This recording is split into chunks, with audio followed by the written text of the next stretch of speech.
अभिभावक के लिए आप उस दिन बता रहे थे कुछ, अभिभावकों को लिए क्या संदेश देना चाहते हैं? देखिए, गार्जियंस को हम सिर्फ इतना कहना चाहेंगे कि अपने बच्चे का किसी परिचित पड़ोसी रिश्तेदार के बच्चों से कंपेयर कभी मत करो आप जी। देखिए, हर बच्चों की मनोदशा अलग अलग होती है, परिस्थितियां अलग अलग होती हैं। आपका बच्चा जो है उसी में ही वो बेटर है। वो आप बच्चे का खाली इंटरेस्ट देखो, बच्चा किस फील्ड में उसका इंटरेस्ट है। गार्जियन के लिए खास तौर पे कहना चाहेंगे, जिस फील्ड में उसका इंटरेस्ट हो उस फील्ड में उसको रास्ता दिखाओ। उस फील्ड में जो भी सफल लोग हों, ऐसा कोई बच्चा उनको आइकॉन माने वहाँ पे, और उसी फील्ड में बच्चे को आप डेवलप करो। निश्चित रूप से बच्चा आपका बढ़िया रिजल्ट आपका देगा यहाँ पे। और दूसरी खास बात, अधिकतर गार्जियंस क्या होता है कि जो खुद वो नहीं कर पाए वो चाहते बच्चा हमारा करके दिखाए। खुद डॉक्टर नहीं बन पाए लेकिन चाहते बच्चा हमारा डॉक्टर बन जाए। खुद इंजीनियर नहीं बन पाए, बच्चा हमारा इंजीनियर बन जाए। भाई काय को बन जाए, आप क्यों नहीं बन गए? तो कहने का मतलब वहाँ पे कि बच्चे का इंटरेस्ट, आप देखो बच्चे का इंटरेस्ट किस फील्ड में है। यहीं पर एक बात हम और पूछना चाहते हैं, आज की जो न्यू जनरेशन है सर, ये पढ़ना नहीं चाह रहे हैं, इन बच्चों का मन नहीं लगता है, बस ये इतना बाईपास रास्ता ढूंढ रहे हैं कि सर अगर कोई एडमिशन कराने आ रहा है जुलाई में तो सोचता है कि एक हाथ से हम एडमिशन फॉर्म भर के सर को देते और दूसरे हाथ से सर मार्कशीट हमें अवेलेबल करवा देते तो बड़ी अच्छी पढ़ना नहीं पड़ता साल भर। आखिर इनको कैसे सुधारा जाए, इनका कैसे मन लगे, ये क्या करें? क्योंकि माँ बाप भी बहुत परेशान हैं, पढ़ने में मन लग ही नहीं रहा है। इनको क्या, आप कैसे, क्या इनका मन कैसे लगाया जाए, इनको क्या शिक्षा, इनके लिए क्या संदेश है आपका? देखिए आशीष जी, इसमें केवल बच्चे ही दोषी नहीं हैं जी। इसमें हम यूँ कहेंगे कि हमारा का पूरा जो वर्तमान में शिक्षा प्रणाली है जी, इसी में ही बहुत कुछ सुधार की आवश्यकता है। सबसे बड़ी बात तो आपको पता है, जैसे आजकल ये सब जितने रिजल्ट्स आ रहे हैं, मैं यूपी बोर्ड के रिजल्ट की बात करूँ तो किसी बच्चे को अपने सेकंड डिवीजन नहीं सुना होगा, किसी बच्चे को अपने थर्ड डिवीजन नहीं सुना होगा, फेल तो शायद रेयर केस में ही। और एक जमाना ये था जो है कि पूरे कॉलेज में कहीं एक या दो बच्चे फर्स्ट डिवीजन पास होते थे और बाकी सेकंड डिवीजन, थर्ड डिवीजन होते थे या फेल होते थे। तो इस पे विचार होना चाहिए कि क्या बच्चे इतने टैलेंटेड हो गए कि अब second division, third division lakh बच्चे बचे ही नहीं, फिर उन्होंने बच्चे नहीं, सब फर्स्ट डिवीजन हो गए। कि जो नंबर बच्चों को इतने मतलब दिए जा रहा है, थोड़ा सा मतलब कहने में कोई हमको गुरेज भी नहीं है। जी सही है कि ये 90%, 95%, 98% जितने भी बच्चे हैं, ये हकीकत है आपका। उस टाइम पुराने जमाने में हम लोग के पीरियड के बगैर होते जो है तो सेकंड डिवीजन मुश्किल से पास होते। ये सर कि ऑनलाइन में थोड़ा एक समस्या आई थी, आप फिजिक्स के टीचर भी हैं, लोग कहते हैं कि ऑनलाइन पढ़ने में हमारे बच्चे हमारे वीक होते जा रहे हैं, फिजिकली, मेंटली, आई प्रॉब्लम्स उनको होती जा रही है। तो क्या इससे क्या सजेशन मिल सकता है, क्या इससे सोल्यूशन को क्या मिल सकता है, क्या किया जाए? देखिए, जो लोग कह रहे हैं बच्चे फिजिकली, मेंटली आई प्रॉब्लम उनको होती जा रही है जी, उन्हीं का बच्चा जब रील देखता है, 3-3 घंटे 4-4 घंटे की वीडियो देखता है, तब ये प्रॉब्लम क्या नहीं होती है। ये भी बात सही है। तो एक अगर ढंग से प्रॉपर वे में जो है, मतलब स्क्रीन थोड़ा बड़ी हो, ब्राइटनेस कम कर लिया जाए जी, या फिर आपका गॉगल्स लगा के मतलब जो है पावर वाले चश्मे लगा के भी उसको देखा जाए जो है, तो ऐसा नहीं है। मतलब आजकल तो जमाना बदल रहा है धीरे धीरे, प्राइवेट सेक्टर में लोग दिन भर अपन लैपटॉप पे बैठे रहते हैं, काम करते रहते हैं। तो छोटी मोटी प्रॉब्लम, जो जनरल प्रॉब्लम होती है वही प्रॉब्लम, केवल पढ़ाई की वजह से प्रॉब्लम की बात नहीं, वो तो केवल एक बहाना है कि एक तरीके से क्या लिया जाए कि हमारे बच्चों को चश्मा लग गया, ये हो गया, वो हो गया, ऑनलाइन पढ़ते पढ़ते। लेकिन मोबाइल से या बड़े स्क्रीन रख करके भी इसको पढ़ाई की जा सकती है। सारी साइट आपकी जोड़ लें तो 25 से लेकर 30 लाख कम से कम व्यूअर्स आपसे जुड़े हुए हैं, लोग आपसे जुड़ चुके हैं ऑनलाइन के माध्यम से। ऑफलाइन तो पूरा गोंडा जुड़ा है, पूरा मंडल जुड़ा है, दूर दूर से बच्चे भी आते हैं, आप अपने आवाज़ से पढ़ाते हैं, सुबह शाम दोनों टाइम पढ़ाते भी हैं। लेकिन ऑनलाइन माध्यम से भी करीब 25 से 30 लाख लोग आपसे जुड़ चुके हैं अभी मात्र 24 महीने के अंदर। और जिस स्पीड से आप ये ऑनलाइन गेन हो रही है, तो आपको पहला क्वेश्चन तो यही इसमें है कि ऑनलाइन और ऑफलाइन दोनों आपके पास एक्सपीरियंस है सर, दोनों में बेहतर आपके लिए क्या है और बच्चों के लिए क्या है? देखिए, ऑफलाइन की हम बात करेंगे तो ऑफलाइन में बच्चों के लिए भी और टीचर के लिए भी एक लिमिटेशन है जी। बच्चों के लिए लिमिटेशन ये है कि जो टीचर पढ़ाएंगे उनको पढ़ना है, समझ में आया तो पढ़ना है, नहीं समझ में आया तो पढ़ना है, एक चीज जी। अच्छा, और टीचर के लिए भी लिमिटेशन है कि जो बच्चे हमारे शहर के आसपास के हैं उन्हीं बच्चों को पढ़ाना है। अच्छे बच्चे भी हैं, कुछ नहीं भी पढ़ने वाले बच्चे हैं, और जितने बच्चे आएंगे उन्हीं को पढ़ाना है। ऑनलाइन में लिमिटेशन खत्म है। बच्चों के लिए भी कोई लिमिटेशन नहीं टीचर की, और टीचर के लिए कोई लिमिटेशन नहीं बच्चों की। जो ये नए अध्यापक हैं या जो और अध्यापक फिजिक्स पढ़ा रहे हैं, तो क्या आप फिजिक्स के मतलब बारे में जानकार हैं, आपकी इतनी रील्स हैं, हम तो इधर जब से जुड़े हैं देख रहे हैं, और बड़ी अच्छी अच्छी रील्स है। अगर उसको लोग हम पढ़ने वाले बच्चों के साथ नहीं कहते हैं, जितने लोग अगर जीवन जीना है तो आपके चैनल पे जाके आपके रील्स देख लो, आपको सच्चाई से पता लग जाएगा। अभी आपने गुलाल के बारे में आपने बनाया था, रंग के बारे में आपने बताया था, फैन के बारे में आपने बताया है, कुल्हाड़ी के बाद में आपने बताया कैसे क्या है। मतलब दैनिक जीवन में जिस चीज का आप प्रयोग करते हो वो आपके लिए कितना खतरनाक है, कितनी लाभदायक है, उसके बारे में आपने बताया। तो हम सर जैसे फिजिक्स के जो अध्यापक हैं स्कूल में हैं या जो नए अध्यापक आ रहे हैं, ये फिजिक्स में कैसे सर रोचकता पैदा कर पाए, आखिर फिजिक्स को कैसे बच्चों तक अच्छे से, चूंकि आप अकेले हैं, आप अकेले पूरे जगह तो नहीं जा सकते हैं, लेकिन इस चैनल के माध्यम से अपने विचार को, अपने चैनल के माध्यम से, हमारे चैनल के माध्यम से आप जो नए अध्यापक हैं ये फिजिक्स पढ़ा रहे हैं, इनको क्या आप शिक्षा देना चाहेंगे कि किस रूप में हमारे युवाओं को, एक तो आज की जनरेशन क्या है पढ़ना कम चाह रही है, तो उसमें कैसे इंटरेस्टेड रहें बच्चे भी अध्यापक भी, कि दोनों का मन लगे, लगन लगे, और किस तरीका, कौन सा तरीका क्या हो सकता है, कुछ आपसे जो सीखना चाह रहे हैं। देखिए, अपने प्रोफेशन को एक मजबूरी समझ के नहीं निभाना चाहिए कि क्या करें, जीव को उपार्जन करना है इसलिए प्रोफेशन में हम लगे हुए हैं जी। जिस दिन अपने प्रोफेशन में आप इंटरेस्ट जगा लेंगे, आप जैसे आप पिक्चर देख रहे हो, मन लगा के, आपका बीच में कोई डिस्टर्ब करता है तुरंत आप मना करते हो 3 घंटे बाद मिलना, रील आप देख रहे हो, टाइम बीत जाता है, आपको पता नहीं कब लगता कि कब आपका मतलब जो टाइम, मतलब कितनी रील कितना टाइम आप बिता चुके, देखते चले जाते हो आप जो है। तो कहने के तात्पर्य आपका जो भी प्रोफेशन है, वो किसी भी सब्जेक्ट का, मैं फिजिक्स की बात नहीं कर रहा हूँ, किसी भी सब्जेक्ट का टीचर अगर है तो वो केवल ये अपने प्रोफेशन को मजबूरी समझ के ना करे, वो उसमें जो है केवल अपना एक इंटरेस्ट डेवलप करे जो है। जिस दिन आपको जो है पढ़ाने में आनंद आना शुरू हो जाएगा, उस दिन आपकी क्वालिटी भी बेहतर होगी, बच्चे भी आपको लाइक करेंगे और निश्चित रूप से आप बेहतर कुछ ना कुछ कर पाओगे आप जो है।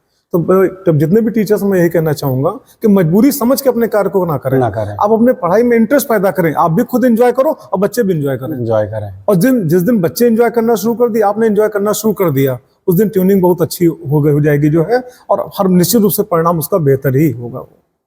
बहुत ऊंची बात है कि जब तक लगन ही आपकी नहीं होगी, जैसे हम तो अभी आप लोग भी चैनल पे जाइए सर के, तो जैसे हम देखते कि बहुत जुनून है, जिस तरह से आप ग्लव्स पहन करके घर में, अभी हम आपके घर भी गए थे, जिस तरह से कोई लैब में जिसके पास सारे संसाधन अवेलेबल होंगे, वो इतना जुनून के साथ शिक्षा नहीं दे रहा होगा बच्चों को, जितना अब हमने देखा कि आपने जो भी अपने अपने आवास पे बना के रखा है, वहां भी एक बार आप लोग जाएं, देखें कि ग्लव्स वगैरह पहन करके बाहर धूप में जा करके कैसे क्या प्रैक्टिकल करके शिक्षा देना चाहते हैं।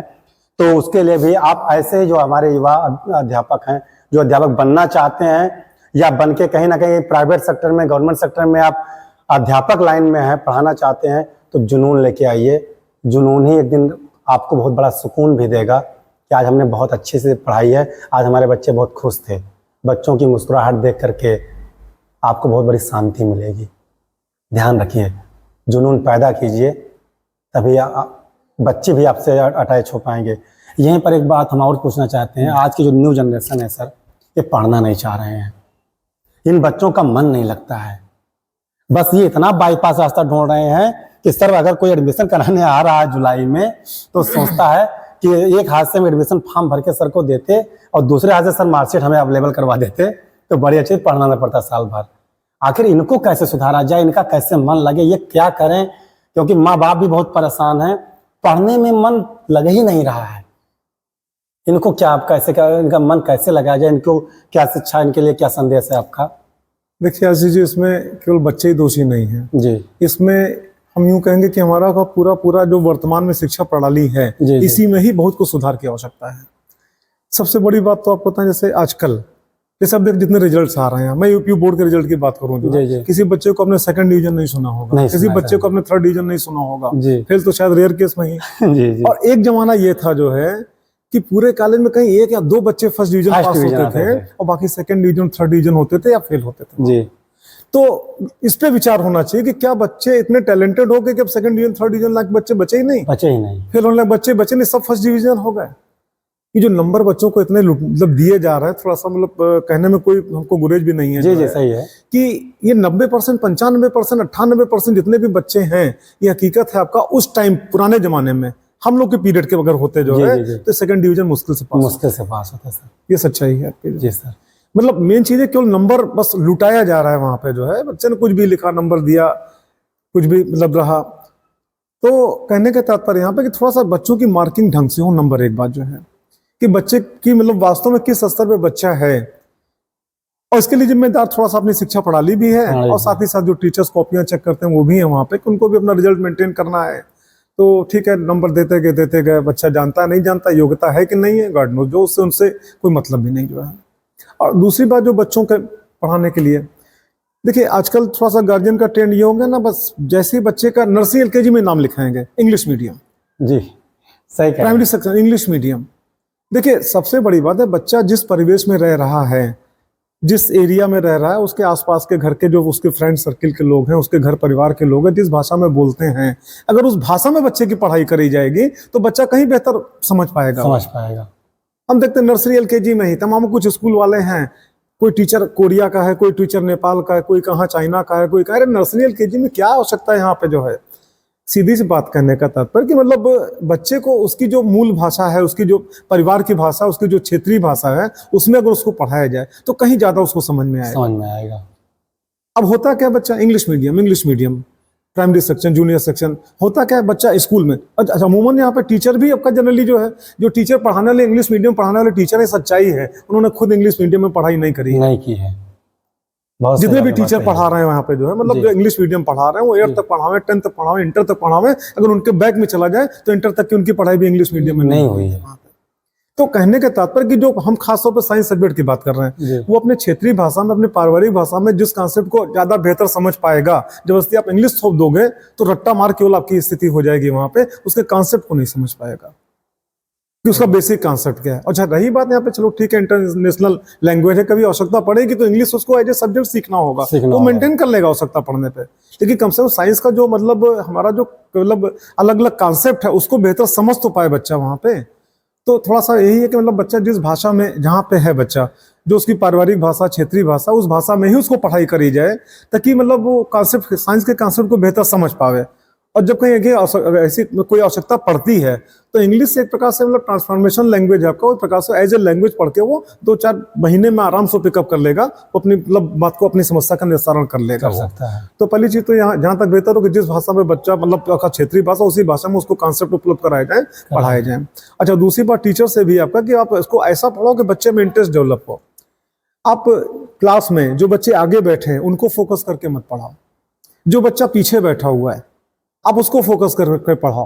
पहले आप ये देखो बच्चा पीछे क्यों बैठ रहा है, डेली बैठ रहा तब क्यों पीछे बैठ रहा है, कभी कदार बैठ गया चलिए कोई बात नहीं, लेट आया होगा, कोई रीजन होगी। लेकिन कोई बच्चा अगर हमेशा साल भर पीछे बैठा तो टीचर की भी नैतिक जिम्मेदारी बनती है ये पता करने के लिए कि अगर बच्चा पीछे क्यों बैठ रहा है, इसका मतलब क्या, तो कुछ खुराफात करता होगा क्लास के दौरान, सही, या फिर उसको पढ़ने में इंटरेस्ट नहीं, तो उसको आप आगे बिठा लो, उसकी कमियों को पहचानो। तो टीचर को भी थोड़ा सुधारना पड़ेगा। और केवल नंबर देने की प्रथा की बस नंबर देते गए, गार्जियन भी खुश, बच्चा भी खुश, क्योंकि बच्चे का बौद्धिक स्तर आपका मतलब इस लायक नहीं है जो है कि जितना नंबर उसने गेन किया है। तो इस समय थोड़ा सुधार होगा तो बहुत कुछ बढ़िया रिजल्ट आएगा। तो नहीं, बहुत सही, आपने एक ही क्वेश्चन में कई लोगों को संदेश दे दिया है कि सरकार को भी संदेश आपने दे दिया है कि अपने शिक्षा प्रणाली पे भी विशेष ध्यान दिलाइए। शिक्षक को भी संदेश दे दिया है कि जब भी आप कॉपी चेक करने जाइए, किसी का प्रेशर क्यों ना हो, रिजल्ट क्यों बेहतर ना देना हो, लेकिन अपने शिक्षक धर्म को निभाइए। देखिए बहुत अच्छी अच्छी बातें सर बता रहे हैं। और जब सर का समय मिला था कि 28 अप्रैल को सर हमारे इस चैनल पे आ रहे हैं, और जब स्टेटस लगाया गया, सूचना मिली, तो आम बच्चों के अंदर बहुत बड़ी उत्साह भी थी। तो आम बच्चों ने कुछ क्वेश्चन भी दिया, कुछ मन के अपने बात लिखा जो उनको जानकारी थी। उसमें से भी सारे क्वेश्चन तो हम नहीं उठा सकते हैं, लेकिन कुछ क्वेश्चन जो आए हैं उसको हम जरूर लेंगे। कि एक सर कोई एक टेस्ला जी थे ने वायरलेस इलेक्ट्रिसिटी के बारे में बात किया था, तो क्या वो चीज़ बच्चे पर कि इन फ्यूचर क्या वो संभव है कि उसको लागू किया जा सके? देखिए इस कॉन्सेप्ट पे अभी प्रयास चल रहा है जो है जी। हम फील्ड तो मतलब जो है पास करा सकते हैं, लेकिन उसके लिए जितनी पावर है जो है मतलब उतनी पावर अभी उसको हम गेन नहीं कर सकते हैं। जी। तो अभी मतलब ये कि मतलब प्रैक्टिकल के तौर पर देखने दिखाने के लिए तो मतलब अभी मतलब है, अभी पॉसिबल है, है। लेकिन लार्ज स्केल पे कमर्शियल स्केल पे उसको अभी कर पाना जो है मुश्किल है। वहाँ पे जी। साइंटिस्ट लोग लगे हैं, प्रयास चल रहा है वहाँ पे जो चल है, रहा है। लेकिन अभी सफलता नहीं मिल पाई है। तो संभव हो सकता है संभव भविष्य में निश्चित रूप अगर से हो सकता है, प्रयास करेंगे। होता क्या कि हम जो टेस्ला कॉइल में जनरली मतलब इलेक्ट्रिक फील्ड को हम जो है काफी दूर तक भेज सकते हैं। जी जी देखिए खाली फील्ड आपका फील्ड की electric intensity of electric field नहीं, करंट भी हमको चाहिए, तो मतलब पावर पूरी हमारी काफी दूर तक नहीं जा पाती, खाली इलेक्ट्रिक फील्ड जा पाती है। प्रयास चल रहा है, सफलता मिलेगी निश्चित रूप से, लेकिन अभी समय लगेगा। समय लगेगा, लेकिन लोग लगे भी हैं और जल्दी जल्दी सफलता मिलती है। संभव है, ऐसा नहीं है कि कोई काम असंभव है।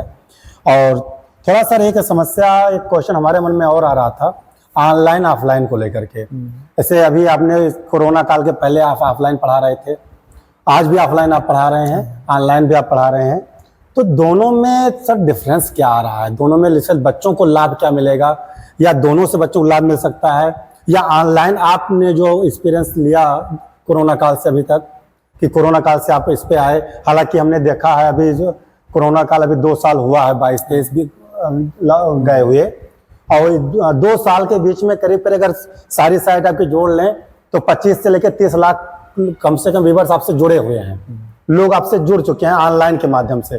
ऑफलाइन तो पूरा गोंडा जुड़ा है, पूरा मंडल जुड़ा है, दूर दूर से बच्चे भी आते हैं, आप अपने आवाज पे पढ़ाते हैं, सुबह शाम दोनों टाइम पढ़ाते भी हैं, लेकिन ऑनलाइन माध्यम से भी करीब 25 से 30 लाख लोग आपसे जुड़ चुके हैं अभी मात्र 24 महीने के अंदर। और जिस स्पीड से आप ये ऑनलाइन गेन हो रही है, तो आपको पहला क्वेश्चन तो यही इसमें है कि ऑनलाइन और ऑफलाइन दोनों आपके पास एक्सपीरियंस है सर, दोनों में बेहतर आपके लिए क्या है और बच्चों के लिए क्या है? देखिए ऑफलाइन की हम बात करेंगे तो ऑफलाइन में बच्चों के लिए भी और टीचर के लिए भी एक लिमिटेशन है जी। बच्चों के लिए लिमिटेशन ये है कि जो टीचर पढ़ाएंगे उनको पढ़ना है, समझ में आया तो पढ़ना है, नहीं समझ में आया तो पढ़ना है, एक चीज जी। अच्छा, और टीचर के लिए भी लिमिटेशन है कि जो बच्चे हमारे शहर के आसपास के हैं उन्हीं बच्चों को पढ़ाना है, अच्छे बच्चे भी हैं, कुछ नहीं भी पढ़ने वाले बच्चे हैं, और जितने बच्चे आएंगे उन्हीं को पढ़ाना है। ऑनलाइन में लिमिटेशन खत्म है, बच्चों के लिए भी कोई लिमिटेशन नहीं टीचर की, और टीचर के लिए कोई लिमिटेशन नहीं बच्चों की। बच्चों के लिए मान ली किसी टीचर को उन्होंने ऑनलाइन अपना क्लास देखा, नहीं समझ में आया, सर्च किया, दूसरे टीचर सर्च किए, तीसरे टीचर, इतने टीचर मिल जाएंगे कि बच्चा खुद ही उसमें चॉइस करके जिसका समझ में आएगा उससे पढ़ना शुरू कर देगा। बच्चों के हिसाब से टीचर अवेलेबल हो जाएंगे। जैसे बहुत सिंपल सा एग्जांपल दे रहे, मान ली कि पिक्चर आपको भी पसंद है, पिक्चर हमको पसंद है, ये बात अलग है कि 20 साल हो गया मैं पिक्चर हॉल में नहीं गया, लेकिन जैसे हो सकता है चॉइस अलग अलग हो सकता है कि हमारी चॉइस हो कि या गाने सुनने की, भक्ति के गाने सुनने की हो, आपके गाने किसी और को सुनने की हो, वहाँ पे सबकी चॉइस अलग अलग होती है। तो ऑनलाइन में जो है बच्चे के पास ये विकल्प है कि उसके चॉइस के हिसाब से टीचर अवेलेबल है वहाँ पे, जैसा बच्चा चाहेगा वैसे टीचर थोड़ा मेहनत करेगा उसको मिल जाएंगे जी। और टीचर के लिए भी बच्चों का बंधन है कि बस सीमित दायरे में इतने बच्चों को पढ़ाना है। जैसे आपको पता है कोरोना के पहले मैं ऑफलाइन ही जब पढ़ाता था तो मतलब हालांकि बच्चों की शहर के हिसाब से संख्या बहुत ज्यादा होती थी जो है जी, लेकिन अब मैं जब ऑनलाइन पढ़ाता हूँ, ऑनलाइन में हमारे शहर के अलावा दूसरे शहर, दूसरे राज्य के भी बच्चे जब पढ़ते हैं, जब क्लास चलती है, तमामों बच्चे बिहार साइड के, झारखंड के, उड़ीसा के, 2-4 बच्चे पड़ोसी देश पाकिस्तान के भी पढ़ते हैं। वो कहते हैं साहब आप उर्दू में, ये बहुत बड़ी बात है, कभी जिंदगी मैंने उर्दू नहीं पढ़ी जो नहीं पढ़ी, लेकिन अच्छा लगता है कि चलो हमारी लैंग्वेज उनको समझ में आता है, इंटरेस्ट तो डेवलप हो, फला टीचर से एक बार रिक्वेस्ट करी जाए। बहरहाल तो कहने का तात्पर्य सिर्फ इतना कि ऑफलाइन में बच्चों के लिए, टीचर्स के लिए एक लिमिटेशन होती है, एक सीमित दायरा होता है। ऑनलाइन में ये दायरा नहीं है, बच्चे जैसा भी इंटरेस्ट होगा उनका जो है उस हिसाब से टीचर मिल जाएंगे, और टीचर को भी एक सीमित दायरे के बच्चे नहीं बल्कि ऑल ओवर वर्ल्ड उनको मतलब मिल जाएंगे। तो मतलब ऑनलाइन कहीं ज़्यादा बेटर है समझने के लिए। वैसे ही ऑनलाइन देखिए सर ने दोनों चीज़ बता दिया कि ऑनलाइन ऑफलाइन मतलब कैसे है, वहाँ आपको असीमित दायरा मिलता है, आप अपने आवश्यकता के अनुसार, अपने समय के अनुसार आप पढ़ सकते हैं। यहाँ क्या होगा, यहाँ थोड़ा एक लिमिट में है, हालांकि ऑफलाइन में आप क्वेश्चन पुट अप यहाँ भी कर सकते हैं, क्वेश्चन पुट अप वहाँ भी कर सकते हैं। हमने देखा सर जो ऑनलाइन पढ़ाते लोग हैं वहाँ भी जो कमेंट आते रहते हैं क्वेश्चन, उस कमेंट को भी लेते रहते हैं, ऐसा नहीं है एक बच्चे ने क्वेश्चन किया था कि सर ऑफलाइन में हम लोग अपना बात रख सकते हैं, ऑनलाइन में नहीं रख सकते हैं, कि सर ऐसा कोई बात नहीं है। ऑनलाइन क्लास में भी बच्चे क्वेश्चन पूछते हैं, कमेंट के माध्यम से पूछते हैं, तुरंत जानकारी मिलती है, तुरंत जवाब दिया जाता है। नहीं हुआ तो ठीक है, माइंड मेकअप कर लिया, नेक्स्ट जो उसको जवाब दिया जाता है, ये वीडियो बना के जवाब दे दिया जाता है। हाँ, मतलब वहाँ भी आप आराम से अपना कमेंट करके अपनी बात रख करके आप पढ़ सकते हैं, कोई दिक्कत नहीं होती है। अब ऑनलाइन से लाभ ये देखिए कि अच्छा लगा सुन करके कि गोंडा के लाल की बात आज पूरा भारत का लाल कह लीजिए, पाकिस्तान भी सुन रहा है, तो ये बहुत अच्छी बात है, फक्र होता है सुन करके। आज आपके पूरे परिवार को, आपके पूरे रिश्तेदार को ही नहीं, आपके पूरा ये भारत का परिवार को बड़ा फक्र हो रहा होगा कि कम से कम आप जैसे लोग युवाओं को देश विदेश तक अपने ज्ञान के माध्यम से इस गोंडा की पावन धरा को आप पवित्र कर रहे हैं। और इसी में हम थोड़ा एक चीज़ और आपसे पूछना चाह रहे हैं सर कि ऑनलाइन में थोड़ा एक समस्या आई थी, आप फिजिक्स के टीचर भी हैं, लोग कहते हैं कि ऑनलाइन पढ़ने में हमारे बच्चे हमारे वीक होते जा रहे हैं, फिजिकली मेंटली आई प्रॉब्लम्स उनको होती जा रही है, तो क्या इससे क्या सजेशन मिल सकता है, क्या इससे सोल्यूशन को क्या मिल सकता है, क्या किया जाए? देखिए, जो लोग कह रहे हैं कि बच्चे फिजिकली मेंटली आई प्रॉब्लम उनको होती जा रही है जी, उन्हीं का बच्चा जब रील देखता है, 3-3 घंटे 4-4 घंटे की वीडियो देखता है, तब ये प्रॉब्लम क्या नहीं होती है? ये भी बात सही है। तो एक अगर ढंग से प्रॉपर वे में जो है, मतलब स्क्रीन थोड़ा बड़ी हो, ब्राइटनेस कम कर लिया जाए जी, या फिर आपका गॉगल्स लगा के मतलब जो है पावर वाले चश्मे लगा के भी उसको देखा जाए जो है, तो ऐसा नहीं है। मतलब आजकल तो जमाना बदल रहा है, धीरे धीरे प्राइवेट सेक्टर में लोग दिन भर अपन लैपटॉप पे बैठे रहते हैं, काम करते रहते हैं, तो छोटी मोटी प्रॉब्लम जो जनरल प्रॉब्लम होती है वही प्रॉब्लम, केवल पढ़ाई की वजह से प्रॉब्लम की बात नहीं, वो तो केवल एक बहाना है कि एक तरीके से कह लिया जाए कि हमारे बच्चों को चश्मा लग गया, ये हो गया, वो हो गया ऑनलाइन पढ़ते पढ़ते, लेकिन मोबाइल से या बड़ी स्क्रीन रख करके भी इसको पढ़ाई की जा सकती है। और इसके साथ साथ हम आपसे ही थोड़ा ये जानकारी लेना चाहेंगे कि जिस क्षेत्र में आप हैं, क्या इसमें कुछ और बड़ा आप ड्रीम बना के रखे हैं कि इसको कहाँ तक कैसे ले जाया जा सके?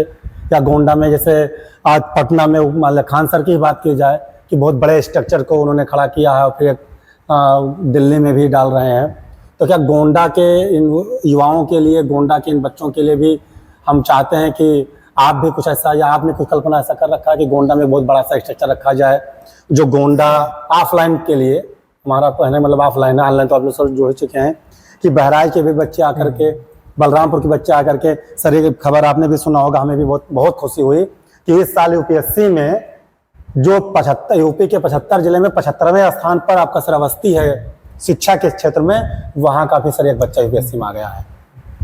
तो हम ये चाहते हैं कि जैसे आपसे जुड़ने के लिए बच्चे पूरे मंडल से अगर आना चाहें तो ऐसा कुछ प्लेटफॉर्म बनाने का प्लान है भविष्य में, कैसा क्या है? जी आशीष जी, बिल्कुल प्लान है हमारा। पहली चीज तो आपको पता है, देखिए हम किसी से खुद को कंपेयर नहीं करते। जी सर, कंपेयर इसलिए नहीं करते, कंपेयर करेंगे तो उसी के बराबर हो पाएंगे, कंपेयर नहीं करेंगे और हम उससे आगे भी निकल जाएंगे। सही तो कंपेयर नहीं, लेकिन हाँ, क्योंकि इतने साल से 34 साल से इसी प्रोफेशन में हैं, पुराने पढ़ाए बच्चे अक्सर कहते हैं सर अपनी आप बुक लिखिए। पहले दिमाग में था जो है कि मतलब चलो ठीक है, कभी फुर्सत मिलेगी बुक लिखी जाएगी, लेकिन आजकल जब ऑनलाइन सोशल मीडिया में आने के बाद, जो है ऑनलाइन पढ़ाने के बाद लगता है कि अब बुक लिखने से कहीं ज़्यादा बेटर होगा कि बच्चों के लिए इतने कंटेंट हम उपलब्ध करा दें कि बच्चों को कहीं भटकना न पड़े। फिलहाल जिस सब्जेक्ट का मैं टीचर हूँ, फिजिक्स की मैं बात कर रहा हूँ जो है, ये हमारी गारंटी कि बहुत जल्द अपने चैनल के माध्यम से मैं बच्चों को इतना कंटेंट उपलब्ध करा दूंगा कि फिजिक्स के लिए उसको कहीं अलग कहीं भटकने की आवश्यकता नहीं पड़ेगी। मतलब बॉटम टू टॉप जितने भी सिलेबस होंगे सब कुछ उसको मिलेगा जो है, मतलब जितने भी जिस स्टैंडर्ड की भी जानकारी चाहिए, हर स्टैंडर्ड की जानकारी उसको मेरे चैनल पर मिलेगी। चाहे कोई कंपटीशन एग्जाम हो या चाहे वो कॉम्पिटिटिव एग्जाम होता है, चाहे उसका बोर्ड का एग्जाम या कोई हो कॉम्पिटिटिव किसी प्रकार का एग्जाम हो, फिजिक्स के 100% मतलब कंटेंट उसको हमारे चैनल पे बहुत जल्द मिलने। चैनल का नाम सर वही है, पंकज सर को सर्च करना है, physics bye Pankaj sir, physics bye Pankaj sir आप लोग सर्च कर सकते हैं और बहुत जल्द ही आपको मिल भी जाएगा ऑनलाइन के माध्यम से सर हर कांटेक्ट। और बड़े बड़े चीज़ और का आपको बता रहे हैं सर कि अगर आपके कांटेक्ट में आप जुड़े रहेंगे तो ये मंडल का मुख्यालय भी गोंडा है, यहाँ आपको ऑफलाइन भी बहुत बेहतर शिक्षा फिजिक्स की मिलेगी भविष्य में। हम लोग भी चाहेंगे कि सर ऐसा कुछ गोंडा को कर जाइए, क्योंकि इस चीज़ को बहुत बड़े स्तर पे लेके जाया जाए। हम लोग भी बहुत फख्र से कह सकें कि आइए गोंडा में अगर फिजिक्स पढ़ना है तो ऐसा नहीं है कि मतलब हमारे गोंडा में कुछ ऐसी चीज़ नहीं है। तो सर इतना जो आप काम इतना करते चले जा रहे हैं, इसके बैकग्राउंड पे कौन आपके साथ खड़ा है, कैसे क्या क्या पारिवारिक कोई व्यक्ति है या कैसे है, या कोई परिवार में कभी कभी होता है कि कोई आगे बढ़ना चाह रहा है तो परिवार के लोग बाधा बन के आके खड़े हो जाते हैं। कुछ लोग हमारे पास ऐसे भी हैं कि वो चाह के भी कुछ बड़ा काम नहीं कर पा रहे हैं। तो आपके कोई सुविधा के साथ खड़ा है आपके साथ कि बाधा के साथ खड़ा है, या क्या सपोर्ट आपको परिवार से मिला इस पे, या कोई परिवार में कहा नहीं ये सब क्या कर रहे हो? तो बहुत लोग होते हैं ना कि घर से निकलो, घर वाले सबसे पहले रोकते हैं, ये तुम क्या करने जा रहे हो। तो ऐसा भी कुछ आपके साथ ऐसी कुछ घटनाएं घटी शुरू से लेकर आज तक, या कैसे क्या है? देखिए, ऐसा कि हमारे 2 बच्चे हैं, एक बेटा एक बेटी जी। और ऊपर वाले का आशीर्वाद, आप लोगों के सहयोग से दोनों इसमें टेक्निकल हैंड हैं। अरे और दोनों इंजीनियर हैं। बहुत बढ़िया, शुभकामनाएं सर। तो टेक्निकल सपोर्ट उन्हीं दोनों बच्चों का होता है, और बाकी हमारा काम जो शुरू से करते हैं, हमारा काम होता है पढ़ाना जी। तो मैं अपना पढ़ाता हूँ, बाकी टेक्निकल सपोर्ट बच्चों के माध्यम से मिल जाता है।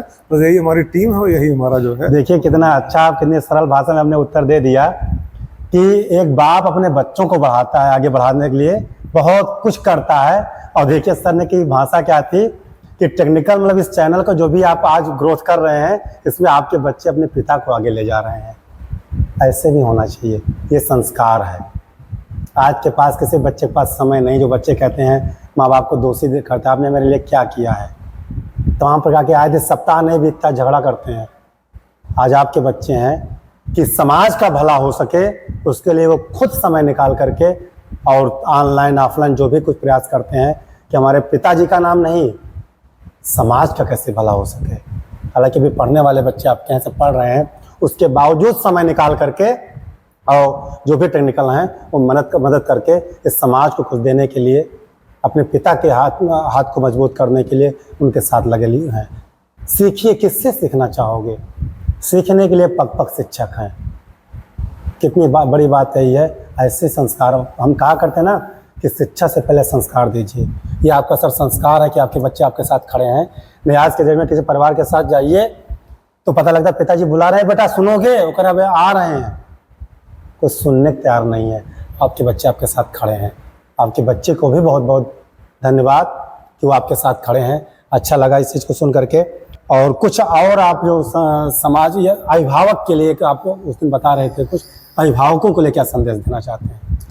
देखिए, गार्जियंस को हम सिर्फ इतना कहना चाहेंगे कि अपने बच्चे का किसी परिचित पड़ोसी रिश्तेदार के बच्चों से कंपेयर कभी मत करो आप जी। देखिए, हर बच्चों की मनोदशा अलग अलग होती है, परिस्थितियां अलग अलग होती हैं। आपका बच्चा जो है उसी में ही वो बेटर है। वो आप बच्चे का खाली इंटरेस्ट देखो, बच्चा किस फील्ड में उसका इंटरेस्ट है। गार्जियन के लिए खास तौर पे कहना चाहेंगे, जिस फील्ड में उसका इंटरेस्ट हो उस फील्ड में उसको रास्ता दिखाओ। उस फील्ड में जो भी सफल लोग हों, ऐसा कोई बच्चा उनको आइकॉन माने वहाँ पे, और उसी फील्ड में बच्चे को आप डेवलप करो। निश्चित रूप से बच्चा आपका बढ़िया रिजल्ट आपका देगा यहाँ पे। और दूसरी खास बात, अधिकतर गार्जियंस का होता है कि जो खुद वो नहीं कर पाए, वो चाहते बच्चा हमारा करके दिखाए। खुद डॉक्टर नहीं बन पाए लेकिन चाहते बच्चा हमारा डॉक्टर बन जाए। खुद इंजीनियर नहीं बन पाए, बच्चा हमारा इंजीनियर बन जाए। भाई काय को बन जाए, आप क्यों नहीं बन गए? तो कहने का मतलब वहाँ पे कि बच्चे का इंटरेस्ट, आप देखो बच्चे का इंटरेस्ट किस फील्ड में है। जिस फील्ड में इंटरेस्ट हो उस फील्ड में आप बच्चे को आगे बढ़ाओ। अपनी इच्छा को बच्चे के ऊपर मत थोपो। एक तो मैं कहना चाहूँगा। और रही बात टीचर्स की, तो टीचर्स से भी मैं कहना चाहूँगा कि जहाँ तक हो सके तमामों ऐसे सब्जेक्ट हैं जिसमें प्रैक्टिकल करके दिखाए जा सकते हैं। प्रैक्टिकल के माध्यम से बच्चों को समझाया जा सकता है।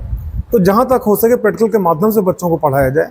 बहुत सिंपल सा, कोई भी टीचर इसका प्रैक्टिकल कर भी सकता है। भाई कोई 2 पिक्चर है, मान लीजिए, बच्चे को एक क्लास में एक पिक्चर की आप स्टोरी सुनाओ। खाली स्टोरी सुनाना है और उस पर 10 क्वेश्चन पूछो आप। ठीक, खाली स्टोरी पिक्चर की सुना के 10 क्वेश्चन आप पूछोगे तो उसका 5-6 क्वेश्चन का बच्चा आंसर दे पाएगा, 10 क्वेश्चन का आंसर नहीं दे पाएगा।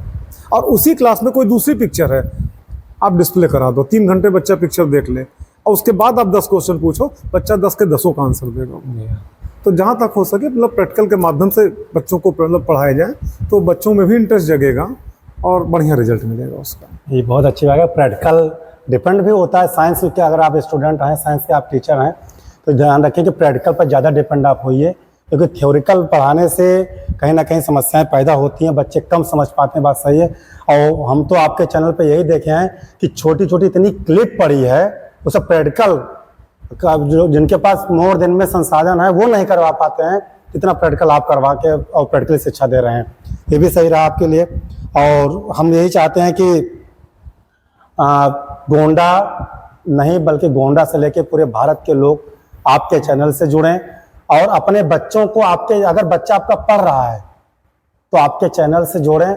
और हम लोग भी पूरा प्रयास करेंगे कि गोंडा में सर बहुत लोग सामाजिक कार्य करते हैं जो जिस क्षेत्र में हैं, कोई आश्रम बना रहा है, कोई गौशाला बना रहा है, कोई मंदिर बना रहा है, कोई मस्जिद बना रहा है, जो जिस लेवल का है सर वो उस लेवल का सामाजिक कार्य कर रहा है।